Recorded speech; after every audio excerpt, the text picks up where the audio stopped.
কবর জিয়ারত বলতে বুঝেন যে কবরের পারে দাঁড়ায় দোয়া করা, আগরবাতি জ্বালানো, মোমবাতি জ্বালানো, তাই না? কবর জিয়ারতের আসল উদ্দেশ্যটা আমরা পালন করি না।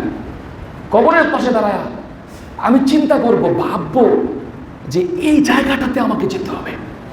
যত যাই করি না কেন, যত দৌড়াদৌড়ি ঝাপটাঝাপটি করি না কেন, যত দুনিয়ার পেছনে লালায়িত কুকুরের মতো দৌড়াই না কেন, আমাকে আপনজনরা মৃত্যু হওয়ার সাথে সাথে সাদা কাফনে জড়ায়া গোসল দিয়া দিনের ভেতরে দিন রাত করতে দিবে না, রাত হতে দিবে না, দিনের ভেতরে আমাকে দিন ফুরাতে না ফুরাতেই আমাকে কবরে নামায়া দিয়ে আসবে।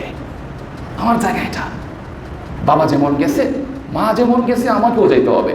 এই ঘটনা শুধু আমার বাবার সাথেই ঘটছে এমন না, আমার মার সাথে, আমার বন্ধু বান্ধবের সাথে ঘটবে এরকম না, আমার সাথেও ঘটবে অচিরেই, খুব অচিরেই আমার সাথে ঘটবে। এই ফিকিরটা কবরের পারে দাঁড়ায় দাঁড়ায় করা ওদের আছে।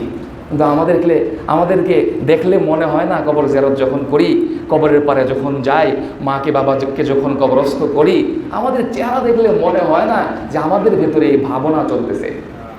হ্যাঁ, আমাদের ভেতরে এই ভাবনা নাই।